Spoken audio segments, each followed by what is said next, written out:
tere tulemast, kallid kaksikud, siin on teie detsembrikuu esimese poole ülevaade.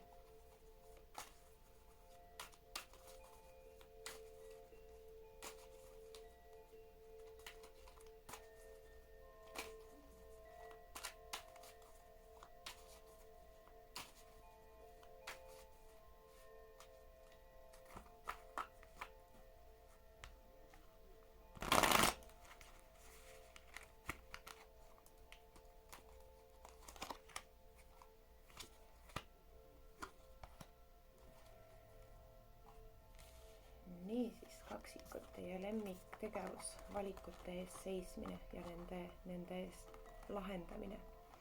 Teie jaoks on topelt 2, see kuu number 2 on teie jaoks väga oluline, 2 asja vahel valimine, duaalsus, kaksikud, ehk siis valikud tuleb teha selleks, et edasi saaks liikuda. Te ei saa jääda paigale. Emotsionaalsed otsused on täiesti teie jaoks välistatud sel kuul.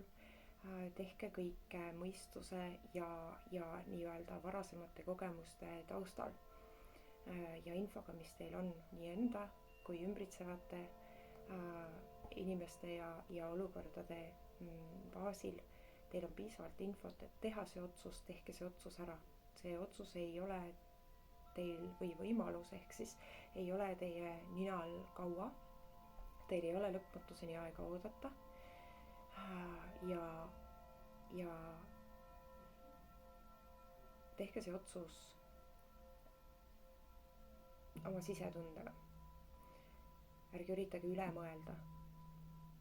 Võtke oma peas need valikud enda ette ja mõelge ühe peale, teise peale, milline teeb teile rõõmu. Kohe esimesel mõtlemisel või esimese 5 sekundi jooksul, kõik mis peale seda 5 sekundit tuleb, on ülemõtlemine, meie hirmud ja nii edasi. Teie ees on detsembrikuu esimesel poolel uus uks või uued väravad nii-öelda, mis viivad teid väga palju edasi sellest, kus te sellel aastal olete olnud. See aasta on teie jaoks olnud keeruline, on olnud selline emotsionaalselt raske. Ja kui te nüüd teete väikese kokkuvõtte, mille pärast, kas on see selle pärast olnud, et te olete otsinud midagi alati paremat, midagi, mis on kuidagi seotud selle väljendiga, et muru on mujal alati rohelisem.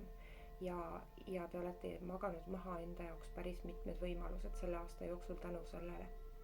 Osad on teile teada täna, osad mitte, aga kasutage neid võimalusi, mis teil nüüd aasta lõpus tulevad. Kuulake oma sisetunnet, mitte seda peakest, mis teil toodab erinevat informatsiooni murdosa sekunditega. Võtke aeg maha ja mõelge. Teie jaoks paremat võimalust, mis kandub ka järgmisesse aastasse, ei tule tükk aega. Ja tehke see otsus ära ja hakake just nagu liigutama. Mitte miski ei ole jääv, mitte miski ei ole nii mustvalge, kui teie oma peas seda näete. Ja proovige näha neid halle varjundeid seal musta ja valge vahel. Sellepärast, et see suurendab nii teie väljavaateid kui ka arusaama, miks ja mida tarvis on. Soovin teile ilusaid ja rahumeelseid valikuid. Aitäh ja olge hoid!